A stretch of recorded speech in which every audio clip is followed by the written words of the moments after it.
Over my years gardening, I have grown a ton of different types of berries in containers, and I've had varying degrees of success. My raspberries and blackberries did really well, and you can see right here, this blueberry, it has seen better days, whereas that blueberry over there is actually doing really well. So in today's video, we have a grower in the epic gardening ecosystem all the way over in North Carolina, Meg, who has grown fantastic container blueberries. She's going to take you through the way she does it from start to finish. And a huge thank you to Bushel and Berry for sponsoring today's video. I've been growing not only their blueberries, but their blackberries, raspberries, and everbearing strawberries for about 3 or 4 years now. Some awesome container varieties that do really well, and they're available nationwide. So check them out in the video description, and let's get over to Meg. Hello everyone, and Kevin, thank you so much for having me back on the Epic Gardening channel. I'm so excited to be here.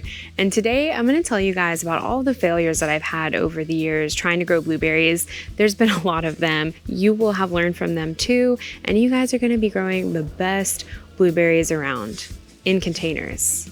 Yeah, I said in containers. Blueberries are definitely something that you should be growing in your home garden.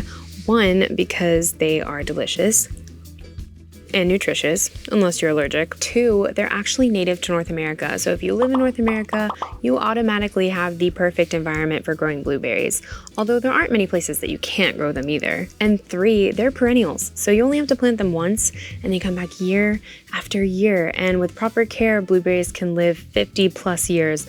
Although the ones I'm going to tell you about today lived much, much shorter than that, but that was my bad. Now that I've hopefully convinced you to grow blueberries, it's important to talk about what kind of blueberries to grow because there are hundreds of different varieties. Remember when I said almost everyone can grow blueberry plants no matter where you live? It all boils down to the variety. Some varieties are more suited to colder climates, some are more suited to warmer climates. It all depends on how many chill hours that variety needs. And chill hours are simply the number of hours per year that the temperature drops below 45 degrees Fahrenheit. And if your blueberries don't get those required amount of chill hours in the winter, they're not gonna bloom in the spring and you're not gonna get any blueberries. So that's why it's so important. So for instance, one of the blueberries I'm gonna plant today, this variety is called Berry Bucks. And everything that I need to know is right here on the label.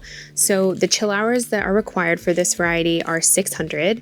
And so it's suited to zones 5 through 8.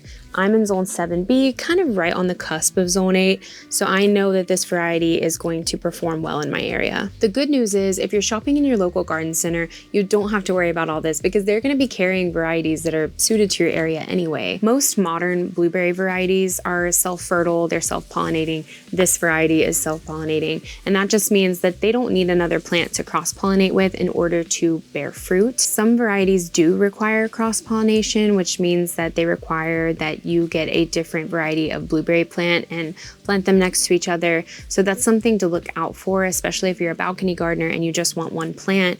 Make sure that you're getting one that is self-fertile because the more cross-pollination you have, the bigger your harvests are going to be, the more fruit you're going to get. Now that we know how to choose a variety, let's talk about when you should plant them. We've basically got 2 prime times for planting blueberries. We've got spring and we've got fall, and I've planted at both of these times. And I've got to say that fall is by far my favorite time to plant them because I just feel like it gives you a little bit of a head start. Right now it's mid-November, and in my zone, it's still the perfect time to plant blueberries because we haven't had any really hard freezes yet. Our soil is still very loose, it's very workable, and it'll probably be that way well into December. Planting in the fall allows your plant to establish a really good root system right before it goes into that winter dormancy. It goes ahead and gets those chill hours that it needs out of the way, and it will be ready to rock and roll come springtime when the plant regrows all of its foliage and it blooms and starts creating those berries. Blueberries are long-lived perennials, so with each passing year, as your plant matures, you're going to get bigger and better harvests every year. To explain to you how containers became my preferred method of growing blueberries, I have to tell you a story about a funeral that I had for 4 blueberry plants. This was my very first year of gardening. I'd never grown blueberries before, and I tried to grow them in the ground. And let's just say they passed very quickly. I was devastated. I was heartbroken. And most of all, I was really confused because I had no idea what happened. And back in my beginner gardening days, I had absolutely no idea that blueberries thrive in an acidic soil.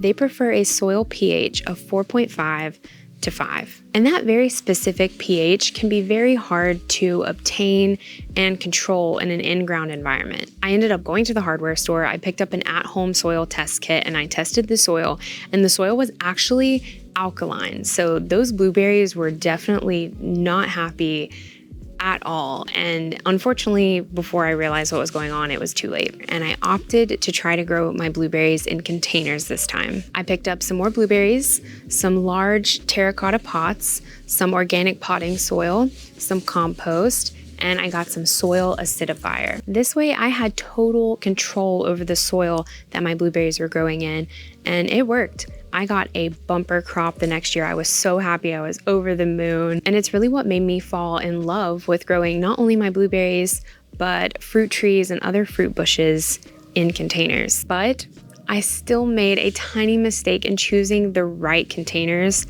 which would eventually cause another blueberry tragedy the next year. These terracotta pots that I chose were much too small. I mean, this is like a 5-gallon container, if that.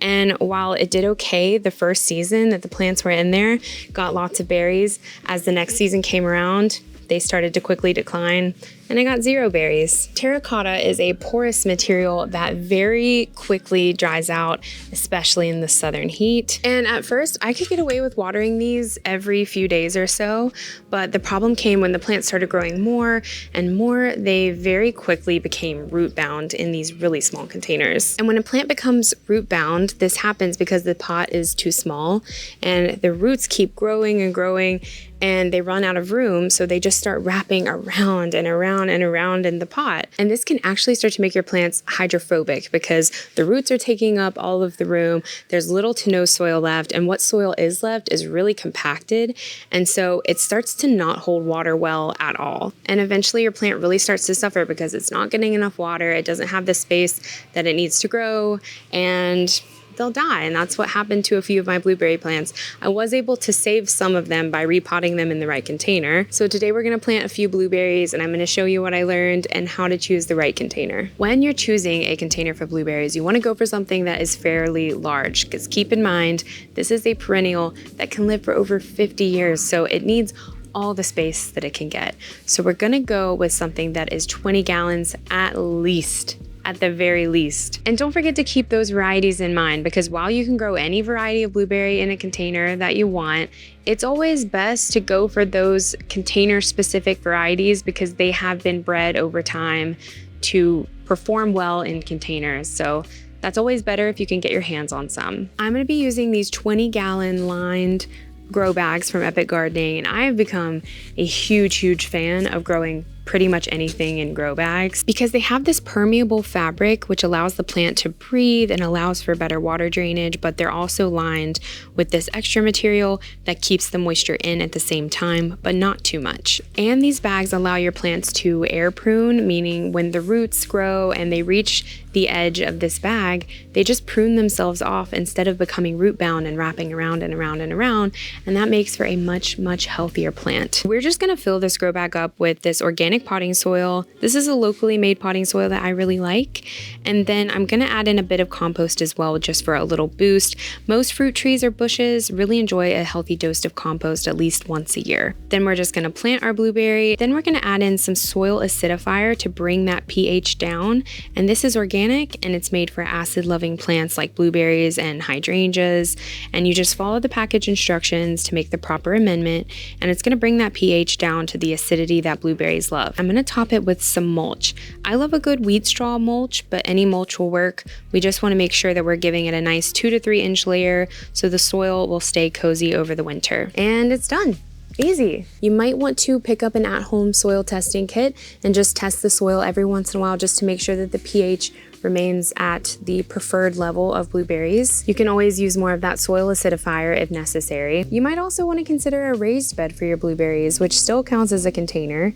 And here's some that I planted earlier this fall in this patio birdies bed. This is a great idea if you have some more space. I also really like the look of these berries in here. I feel like it's kind of elevating my patio a little bit. I've also made sure to add some irrigation to my patio, and most of my containers have a little drip line going to them. And another thing I really like about these grow bags is that they come with this little sleeve on the side that you can put your drip line through to hold it in place and to kind of hide it as well. Blueberries need about an inch of water per week, whether you're hand watering or you're using drip irrigation, but they like to stay consistently moist. They don't like to dry completely out, but they don't like to be sopping wet either. So you just kind of have to play around a little bit and find that right balance of watering. And it really depends on what kind of drip system you have going on. But for instance, I run my entire container garden drip for about 10 minutes every day in the peak of the summer.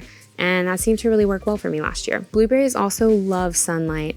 They can tolerate part shade, but they really prefer more full sun, about 6 to 8 hours per day. And blueberries are deciduous, so if your blueberry drops all of its leaves, don't freak out. It's totally and completely normal. The leaves of your blueberry plants will start to change color with the rest of the leaves in the fall, like you see this one doing here. This one actually has some really pretty, really beautiful coloring going on over here. They're actually really pretty bushes in the fall, and it'll eventually drop all of these leaves with the rest of the deciduous trees. So just nothing to be alarmed about. In very early spring, right before these leaves start to grow back, that's when I like to fertilize. And blueberries really only need fertilizing once a year in the spring. I really like to use an organic fruit tree fertilizer, like Espoma has one called Berry Tone. I really like that one. Some compost would work nicely as well. I always like to add some compost in the spring. And then the plants will come out of their winter slumber. They'll start to grow those leaves back. They'll start budding up.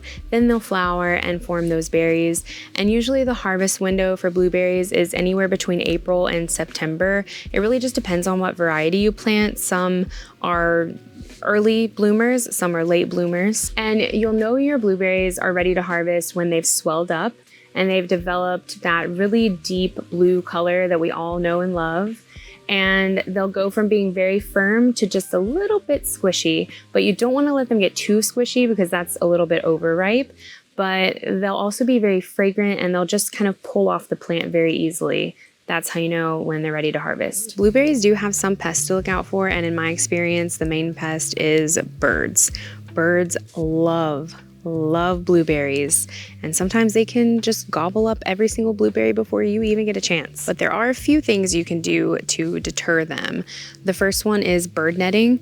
This just kind of creates a physical barrier between your blueberries and the birds, and that seems to work well for a lot of people. I've tried this method and I definitely have had my issues with birds, and I found that bird netting didn't really help that much. This is what I like to do, and this is what has pretty much protected my entire garden from birds. I just feed them. I have multiple bird feeders set up throughout my entire property. I put most of them in the front yard. So basically, instead of going to battle with the birds, I just kind of gave in to their antics and started to spoil them and keep them constantly fed. So I really hope that me sharing my failures with you has given you some valuable insight and you feel prepped and ready to grow the most amazing blueberries in containers next year. So if you haven't grown container blueberries, guys, I actually think you're really missing out. They are so delicious, so nutritious, and really so productive once you understand how to grow them successfully. Thanks again to Bushel and Berry for sponsoring this video. If you want some container berry tips that include more than just blueberries, check this video out right here. Good luck in the garden and keep on growing.